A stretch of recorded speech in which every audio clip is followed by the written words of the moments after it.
దేవుడు కార్యం జరిగించడానికే వచ్చారు. ఆ రోజు వారు స్వస్థపడాలి అని ఆయన ప్రణాళికలో ఉన్నారు. కానీ అయినా కూడా మౌనంగా వారిని దాటిపోతున్నాడు దేవుడు. ఎందుకు? మనం పిలుస్తామా లేదా అని ఆయన చూస్తారు. మనం ఎలా పిలుస్తున్నామో, ఎంతగా పిలుస్తున్నామో అనేది మన విశ్వాసాన్ని సూచిస్తుంది.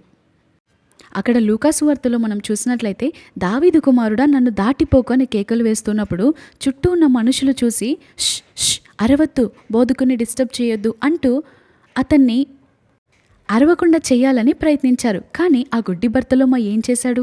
మరీ ఎక్కువగా కేకలు వేశాడంట. అంటే ఆయన ఆయన విశ్వాసాన్ని ఎంతగా కనపరుస్తున్నాడో చూడండి.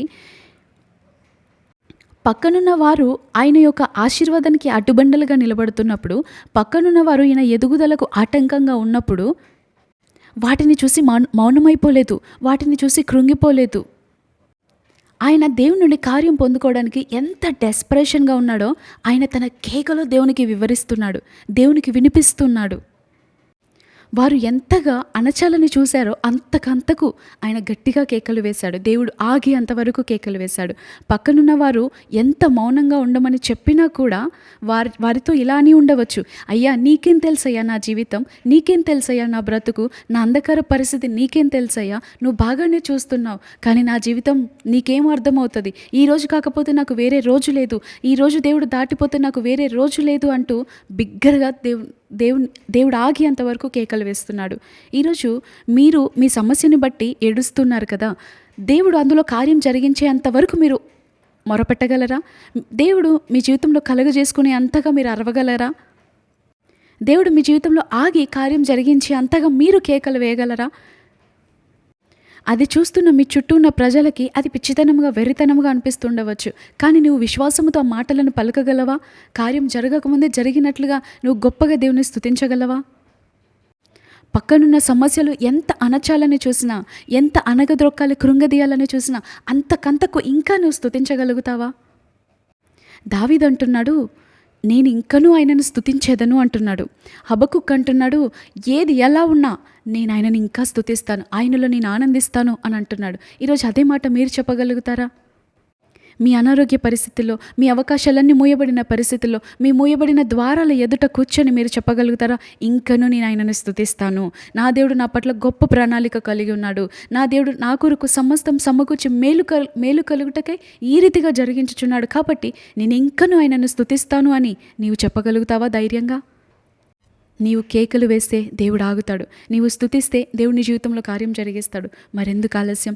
కేకలు వేయండి. స్తుతి కేకలు గోడలను కూల్చినట్టు మీ జీవితంలో ఉన్న సమస్యల గోడలను కూడా కూలుస్తాయి.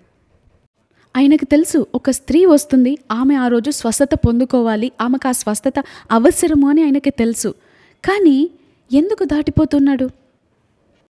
మనం ఎప్పుడైతే ఆయన యొద్దకు వస్తామో ఆయన అప్పుడు మన యొద్దకు వస్తారు. హల్లెలూయా. ఆ స్త్రీ దేవుని తాకడానికి ఎంతమందిలో నుండి దూర్చుకుంటూ వచ్చిందో ఆమె తన ప్రయాసకు తగిన ప్రతిఫలం పొందుకొని వెళ్ళింది. ఈరోజు దేవుడు నీ జీవితంలో కూడా కార్యం జరిగించడానికి సిద్ధంగా ఉన్నారు. కానీ నీ పార్ట్ దేవుడు కోరుకుంటున్నాడు. దేవుడు సమూయేలుతో మాట్లాడడానికి వచ్చాడు, సమూయేలు సమూయేలు అని పిలుస్తున్నాడు. కానీ దేవుడు మాట్లాడట్లేడు. ఎందుకు?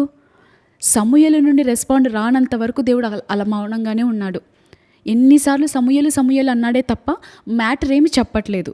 ఎందుకు అంటే దేవుడు మన నుండి కూడా ఒక పార్ట్ కోరుతున్నాడు.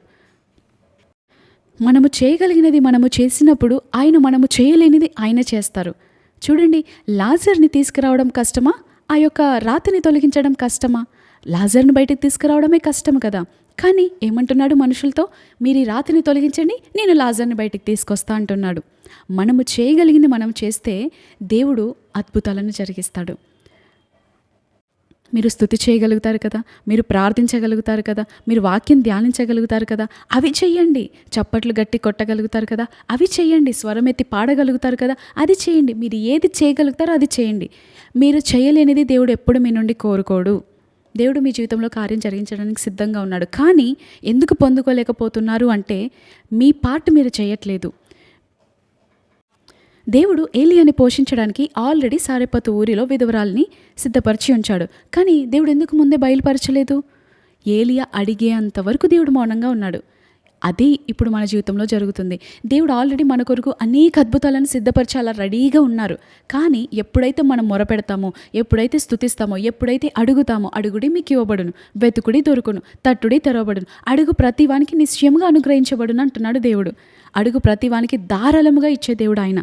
ఈరోజు మీరు అడగనందువలననే ఏది పొందుకోలేకపోతున్నారు. మీ సంతోషం పరిపూర్ణమగునట్లు అడుగుడి, అది మీకు అనుగ్రహించబడును అంటున్నాడు. చూసారా, దేవుడు ఆల్రెడీ సిద్ధపరిచి రెడీగా చూస్తున్నాడు ఎవరు అడిగితే వాళ్ళకి ఇద్దాము అని. ఈరోజు మీరు అడుగుతున్నారా? ఈరోజు దేవుని మీరు స్తుతిస్తున్నారా? దేవుడు ఇవ్వడానికి దాచి ఉంచిన బహుమానాలు ఎన్నో. ఎందుకంటే ఆయన వాక్యం సెలవిస్తుంది, ఆయనను ఆశ్రయించు వారి కొరకు ఆయన సిద్ధపరిచి ఉంచిన మేలు ఎంతో గొప్పది, ఆయనను ప్రేమించు వారి కొరకు ఆయన దాచి ఉంచిన మేలు ఎంతో గొప్పది. అది మన కంటికి కనరాదు, చెవికి వినబడదు, హృదయానికి గోచరము కాదు. అంత గొప్ప మేలును దేవుడు ఈరోజు దాచి ఉంచాడు. కానీ ఎందుకు ఇవ్వట్లేదు అంటే, దేవుడు మన నుండి ఒక పార్ట్ కోరుతున్నాడు. మనము స్తుతించాలని ఆయన ఆశపడుతున్నాడు. ఇంతకుముందు పొందుకున్న వాటిని బట్టి కృతజ్ఞతలు చెల్లించాలని ఆశపడుతున్నాడు. ఈరోజు మనమైతే ఉన్న సమస్యలను బట్టి, పరిస్థితులను బట్టి దిగులు పడుతూ, కృంగిపోతూ, కన్నీరు కారుస్తూ, ఏడుస్తున్నామే తప్ప దేవుడు దాని వెనక దాచి ఉంచిన మేలును చూడలేకపోతున్నాం. దేవుడు అంటున్నాడు, ప్రతి కీడు వెనక మేలు దాచి ఉంచే దేవుడు ఆయన. ప్రతి అవమానమును ఆశీర్వాదంగా మార్చే దేవుడు.